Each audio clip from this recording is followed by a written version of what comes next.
welcome to another episode of Tech It Up with Café Cultura. It's your girl Jaylah, and this is probably going to be the rawest episode you will ever have with me in this platform because I'm getting ready to transfer to another space. Yes, I have a phenomenal black eye. I will talk about it in a second. But I can't do that without bringing somebody that, um, I think that divine timing is very special and extremely important, and this is it, and I think that I'm so excited to bring on Theresa. Hi. Hi, I'm so happy to join. How are you? I'm super excited to have you on because there's just so many things happening in Hmm. the atmosphere that I feel like I'm so glad that I don't feel alone Hmm. and that I feel like there's so much happening for women and for women in tech Absolutely. and that there's so much like and like it's so happening right now. It really is. I mean, we can get into it. There's like we're in the middle of an AI gold rush, and like I'm just really excited to see what happens in this era as people are launching their products, their websites, like with technologies that didn't exist 2 years ago. I'm so excited. So I want people to get to know you obviously a little bit. Mhm. Um let them know who you are, where you come from, what inspired you to be you. Absolutely. Hi everyone. My name is Teresa, and I'm the founder and CEO of RemotelyGood.us, which is a job board that focuses on remote and hybrid work across nonprofits, politics, and mission-driven businesses. We care a lot about social impact because I'm someone who studied government at Cornell University, and I've just always been passionate about politics, activism, civic engagement. I was someone who was watching CNN when she was 7 years old. In addition to running Remotely Good, I'm also plugged in here in the tech community in SF, and I run a local group called Social Impact SF, which I've been running since July and is at 1,300 members locally, just to get the tech community and startup community more plugged into working in social impact. And I think that it's so important that, we're having this conversation because I feel like as women in tech, we have a not that we have a limited space. I think that we're just now breaking down all these like walls and doors and barriers and we have extraordinary um other founders that do back us up. And that's the one thing I do love about the tech community because being in radio for 20 years, it was really hard, I imagine. like they didn't want to back the females up. But Mhm. in tech, I have learned that these guys are like, show them who you are. Mhm. Absolutely. That's amazing. And it's been interesting navigating all the resources that are here in Silicon Valley and noticing differences by gender that, I go to a lot of events that are majority male. I've been in rooms with 200 men and like 9 women, and it's been crazy to sort of see that skew. I've been wondering, like, well, what would make the difference to make this environment more receptive to women, more receptive to communities of color than what's currently the status quo right now? And so I've been trying to make inclusive spaces like that. I've been trying to use my meetups to welcome people building across impact, across nonprofits, tech, politics, just to, you know, get people plugged in to all the resources that are out there for founders. And so far, I've been noticing that my rooms skew differently, that I'm seeing a mix of people across cultures, across gender, and I'm excited to see it. Yeah, and I think that that's one of the things that, like, I've been in the scene for LA and San Francisco and New York City, but I'm I can't lie when I say that I'm homegrown in Florida, right? I've lived Mhm. kindergarten through college here. Mhm. So, seeing that big difference and the gatekeeping that belongs to the city, Yeah, and then seeing what other cities who are way bigger than us, like, right. actually bring to the table is something that I know that I've been fighting for, and Mhm. I'm grateful for women like you Mhm. that you guys are able to help me create these Mhm. bricks for, like, bigger places, right? Where we Absolutely. can grow. So, like, how do you see that developing with our younger generation, especially now? We're Mhm. like, we were in a millennial world where we were, Yeah, like, the transitionals, right? I feel like that. Yeah, like I'm a We millennial we too. Yeah, we didn't have internet, but then we saw internet happen, exactly. and now we are in the middle of everything, and I see it with my own child. I have a 10-year-old, and how does that translate for somebody like you? In my experience, I mean, there's a notable difference. Like Gen Z, Gen Alpha, like your daughter is Gen Alpha. They have like access to tools at their fingertips that like I am getting as an adult. But I still remember it was like 1997, and I was 5 years old, and my dad got our first computer. And like I still remember him struggling to do things that like by 5 years old, I was just like, okay, let me just go ahead and type and go to this website to play games. Like when you are plugged into those resources super young, it's just like you can just do so exponentially more with those tools than otherwise. I'm someone who, in addition to studying government and working in a mix of nonprofits and civic tech, I'm also like have been a little bit of a digital activist. I work with a few online groups, especially around 2020, but going into 2024 as well, with groups like Working Families Party, Black Voters Matter, Fair Fight Action, headcount. I can make like a long list of different organizations that I But did that's some. really important, and I think that Yeah, that's, like, super important that we continue sharing that, like, yeah, mhm, cool, people might see me or you and be like, "Okay, like, she's in tech and she's in radio and they've done this," but, like, we are so much more than that. Like, we exactly. truly are activists and, like, Mhm. philanthropists in the sense of, like, we're trying to make things better for our future generations. And I know that's really hard because we get a lot of pushback. Right. How do you handle the pushback? What I navigate is something that's almost like I do notice I go into rooms where I I'm able to find community. I'm able to connect with people. Something that I'm kind of blessed with is that Cornell's culture, like there's a grind culture that's very similar to like hacker culture. So I like find myself in rooms where I like unexpectedly fit in. I will just like get in there and be able to get my hands dirty at like different tech workshops. I do a lot of hackathons. So I'm someone who since March of 2025, I've placed or won 10 different hackathons in San Francisco. And part of it is that I worked really hard to immerse myself in the tech community and in different tech tools that could help me to thrive in these spaces. But I mean, that was something that took deliberate work. And I feel like I just happened to come in with the right traits that made it so that immersing myself with this culture was doable.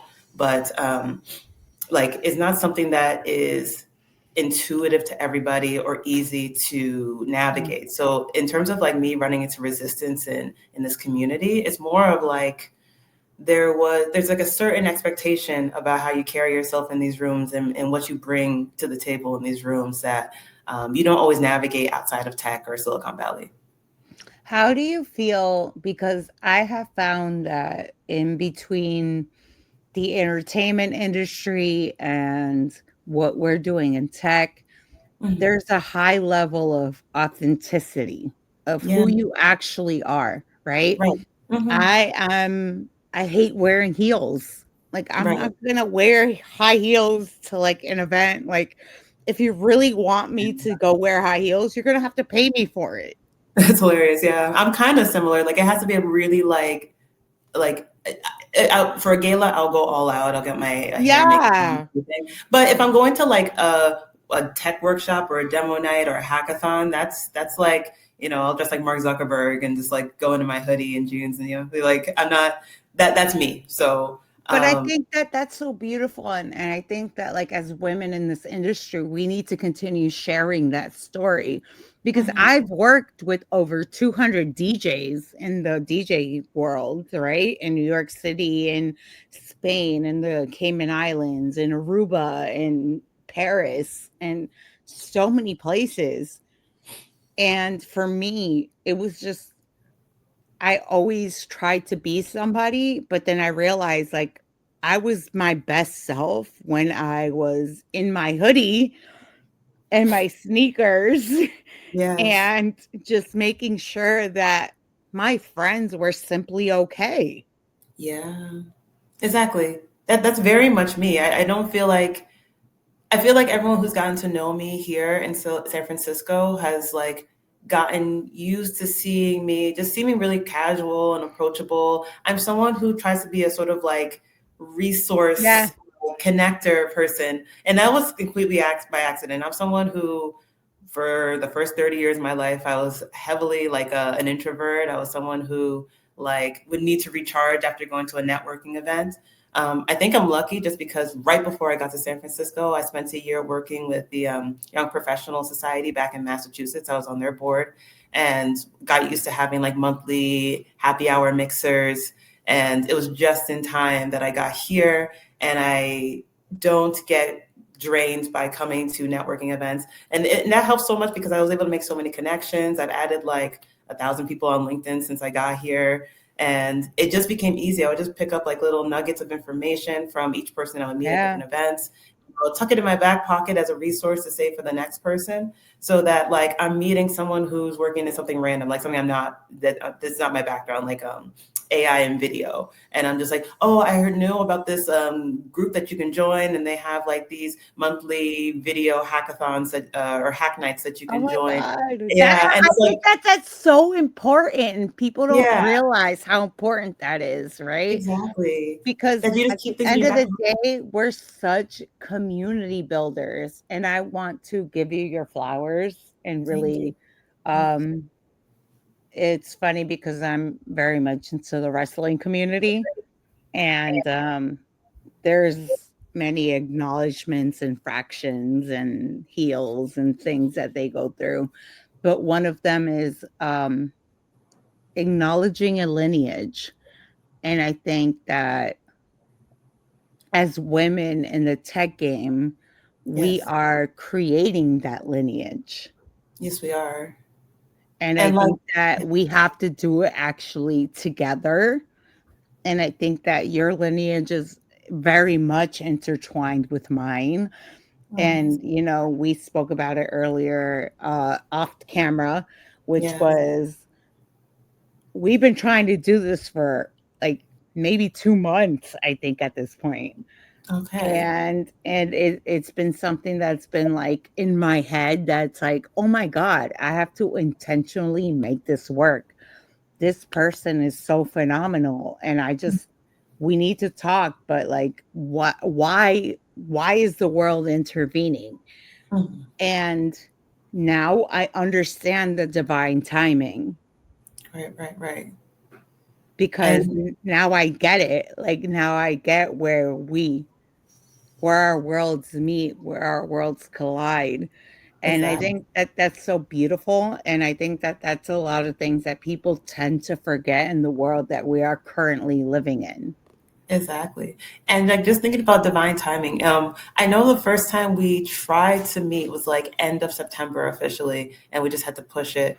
But then like in the time since we chatted, Tech Week, SF Tech Week played out. I was able to pitch at 3 different events during Tech Week. I hosted my big social impact SF mixer. We had 700 RSVPs and had a bunch of different co-hosts and collaborators. I just want to give a shout out to the AI for Good Institute, the Bloom Accelerator, FabMab, who hosted us at their Space Fame Yeah. venue in North Beach. And just like there's a lot of like hosts that were able to come together to help us to promote social impact in the tech community, specifically during Tech Week. And I get to talk to you about that now, as opposed to, what I don't know what the conversation would have looked like last month, but Right. And that's exactly. I feel it, and that's exactly why things I think happen, why they happen, and I think sometimes we, especially as women, question Mhm. ourselves Right. because we think that, like, we need to, like, get things done at a certain time, place, and accessibility, and Mhm. sometimes I think we need to learn to go with the flow, and this is a testament to that Yeah. because we did have conversations through SF week, and Mhm. we're like, "Well, I can have a conversation now," and I'm like, "I don't think it's the time." And now, like, we're having a whole different conversation. Very So, different. It was a better conversation, truly. yeah, and I'm really, proud as, somebody who wants to continue building this ecosystem and this tech community for all of us underrepresented women, people, colored, just anything that we feel like we're not enough because Exactly. we are. Right. I want to talk about it a little bit, especially with Remotely Good, just because I'm coming into some of these like events, pitch events that I did this past week and other events talking about remotelygood.us, where people don't immediately get the idea. I did 3 incubators this summer. One was called the AI for Good Institute. One of my co-hosts for my mixer this week, which was like a month-long program that helped us to hone our prototypes and to work on our pitch decks and get prepared to speak in front of investors at a big AI for Good summit at Stanford University. And we were told, we were warned during the institute. I did it with about 15 other social impact startups. You're warned that like Silicon Valley and VCs don't immediately understand the profit motive for impact projects. I think when you hear impact, you immediately associate it with nonprofits. And so I get asked during pitch events, "Are you nonprofit?" And it's like, "No, I'm for profit. I'm a Delaware C corp. And then here's my business model. We're B to B to C, and here's our path to scale to millions in ARR within a few years with the right investors and advisors."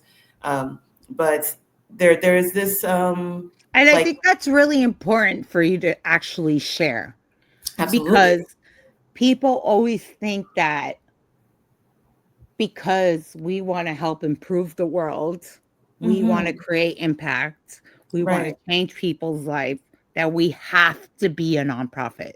Oh, I know. Yeah, I had a friend in the institute who was like he came in a nonprofit, and everyone was like, "Oh my God, you're going to be B to G. You're going to be partnering with government, state, and local, and there's a lot of money in that. So like, please be for profit instead." And he was a convinced. He's transferring his entity now. So yeah. And So it it's and it's a hard thing to navigate because mhm, we are told that because we are underrepresented mhm. that we belong in a nonprofit space. Yeah, Not exactly. that not But that we belong in a place that we create value, and that's not true anymore. It's not true at all. And I feel like this is an era that for a bunch of different reasons. I feel like this AI era is allowing a very unique thing to play out. 10 years ago, when we were at like the height of the gig economy, when a lot of these like household name apps like Uber and DoorDash and others were coming up, like a lot of the people who were creating those apps were CS majors. They knew computer science, they were developers, they were software engineers, and it led to a different mix of products being launched. As I go to a lot of networking events, I feel like I still run into a lot of people who are building dev tools, basically for themselves and their friends who are in like software engineers, and then also the B2B SaaS as well. But I feel like the AI era is allowing non-technical people to really have their moment to launch and introduce apps that are have a broad like customer base outside of the tech world with expertise and know-how that's coming in from like a non-technical standpoint. Like product designers having their Yeah. moments, people who have business acumen and marketing acumen are having their moment where they can use AI to launch products without having to wait to find the right technical partner. Or by just having a fractional technical partner, or taking their time to vet their technical CTO or something. You know what I mean? Like this is that time where someone can have an idea and at least get together a prototype, if not an MVP, to validate the idea and launch. Like people get surprised about my traction, but like to me, before I entered Silicon Valley, it was just something that was intuitive. I was on the East Coast spreading a remotely good newsletter that I had on Substack, and it was spreading through word of mouth. We have a few thousand subscribers there, and I used it as like a website waitlist to get people aware that eventually a job board was going to launch. And we were able to launch the job board this summer, and we're at 2,000 monthly active users. And these numbers, like, it's just that the rest of the country would see a product like this and see the value. Is people finding jobs, is people being able to take advantage of AI tools that can help them with the entire application process so that they can, navigate building their social impact career easier and be able to do more good easier and remotely from anywhere. But it's something that, it's not products that are typically seen Yeah. until the past like couple years that AI's allowed this revolution to happen. I think it's just really been hard because I think that especially as a, coming from cultural backgrounds, sometimes things seem too good to be true. Right. So what can we actually trust? Yes. Where can we actually like say I'm going to apply to this and Mhm. it might mean something better for my future. And I Yeah. think that like us talking, having these conversations, like Mhm. telling them like, is this actually possible? Right? Yes. Exactly. And I relate to this, and this is why I think that I found the right person to have the conversation with in the position where I'm at as a Mhm. mom, as a human, as somebody who wants to continue pushing our ecosystem Mhm. is that I related a lot to raising my own child. Right. Oh, interesting. Okay, let me hear that. Explain. That's so. I can see some comparisons, but yeah, tell me more. So, like, with when you're raising your own child, right, you want to give them the one thing you never had, which is Mhm. options and opportunities. Okay. So, with building that, it comes the bruises, the Mm-hmm. bumps, and the pain across that land, Mm-hmm. and saying, okay, I have to believe in you because I remember what it feels like that nobody believed in me when I was going into tech, because going into tech for our families is very dumbfounding Yes, yes, yes, yes. because 'Cause they all think we should be teachers, yep. lawyers, or Mm-hmm. doctors. Yeah, yep. I have Nigerian parents who were like, "You're going to be pre-med, right?" And then I had to talk them into my government major at Cornell, and I think it's because of Cornell that he was like, "Fine, you can do Yeah, non-pre-med as long as it's Ivy League." but again, we have to find a way to make them understand and Right. accept that. Exactly. Exactly. And And that's it's just like a different still a world. Yeah. mission. Yes. And people don't understand how much of a mission that really actually is. That was its own journey. I've had to take my mom Hmm. overnight, Hmm. 12 a.m. to 6 in the morning, watching me work on the radio Nice. in the snow to make her believe like this is actually what I'm really doing. You think I'm out here being some crazy drunk kid like like taking advantage of life when Hmm. I'm actually trying to fight harder for what we can be. It's true. It's true. It's great to have your community believe in your vision. Like I feel like my mom is such like a great support system. My dad supports like everything professionally that I'm working on too, but he was always like you're gonna get straight A's, you're gonna be pre-med, He's gonna try to get question you before he agrees with you. Yep.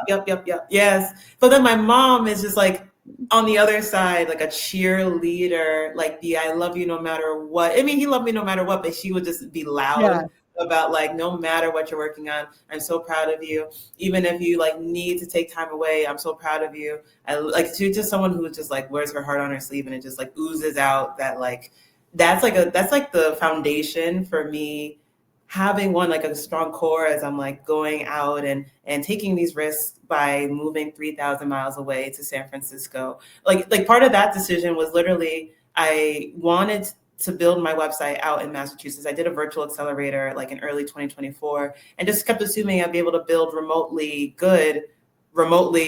in Massachusetts, Yeah, like with the no. resources I had available to me on the internet. But then this is a funny story. I was in the Young Professional Society.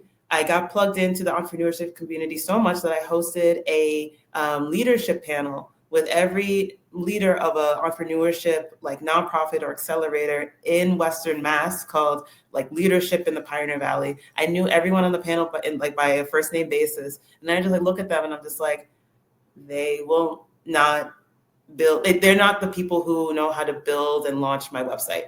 I'm plugged in enough to tap into all the resources that are local to me, but now I need to go elsewhere. And so I had to think, okay, so where am I going to relocate to? I considered Boston, which was an hour and a half from me. I Yeah. considered New York City, 3 hours away. And DC was important to me because I'm launching a social impact job board. So I wanted to get plugged into the political scene and the nonprofit scene in DC. But then my question was, I'm building a website. Where is the number one ecosystem that will help me launch a strong product? And it's here in San Francisco. That Yeah. yeah, it was that. So that changed my life, and I just needed a Listen, support system to let me I leave I and do it. learned very early on. I had and I will always be so grateful for these words that I will never change in my life. Like it's Mhm. something that I don't have tattoos Okay. because my family does not believe in them. Right. um but it's something that if I did decide to get something imprinted in my body, Mhm. that it would be the advice that I got early on in my career. Right. And it was two things. The best way to move up is to move out. Okay. Right. Yeah. And the second, which is the most important one, and Terry Alexander, man, Terry, I hope you can hear this and I hope someday somebody sends this to you, but um temporary inconvenience for permanent improvement. I like that one. Exactly. It's about delayed gratification Yeah. and making sacrifices. I was just having a conversation with, one of my mentors, Zachary. You know Zachary really well, Yes. um, and he was talking about like you having to like give yourself over to your startup. Like you literally have to.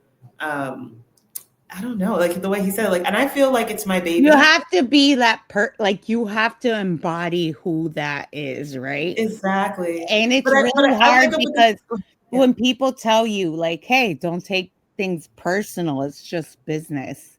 Hmm. It's really hard for us culturally because culturally we Hmm. very much embody who we are and what we give and everything we are is in our business.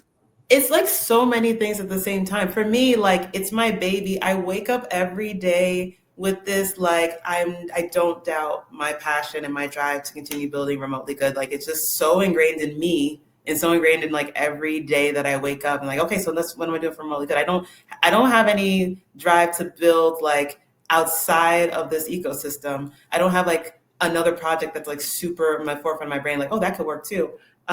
It's about that every day. But at the same time, this was something that I noted as I did different incubators this past summer. There's like a trend I noticed with entrepreneurs where like your ego, a truly like someone who I think has like longevity in the ecosystem has a level of resilience that is like not common to run into outside of like people who are very successful in business. Like I feel like I don't care when I have any setback because it's like, okay, what's the next thing I'm going to do? What's the next thing I'm going to do? Yeah. Um, it's just like I don't know if it's having gone through any adversity or just having a bone in me that like can just always bounce back. It's literally always that my resiliency always kicks in. And so Mhm. to me, I don't feel like I have anything to lose to pitch at this event where I'm nervous that of how I'm going to like size up against other startups that are in the room. I don't feel nervous walking up to people at networking events and introducing myself and seeing where we could collaborate because I'm not self-conscious about what I'm promoting. Not because it's a perfect idea, but because it's just if this conversation doesn't work, if I get a no, move on to the next conversation. Like you just have to be prepared to get a million no's. And there's a certain personality that works in entrepreneurship where we all gravitate towards this, where it's people who are more resilient, people who can bounce back easier. Maybe they went through adversity, maybe not, but they just have that bone. It's like fail and fail fast. Yeah, exactly. And The that you the just have to be the happy with faster you fail, it. the Hmm. faster you're learning lessons. It's true. And It's that's true. what And I love that. I love that so much. like I express that so much and I do it with my own child and it's so hard to teach her that lesson, Right. right?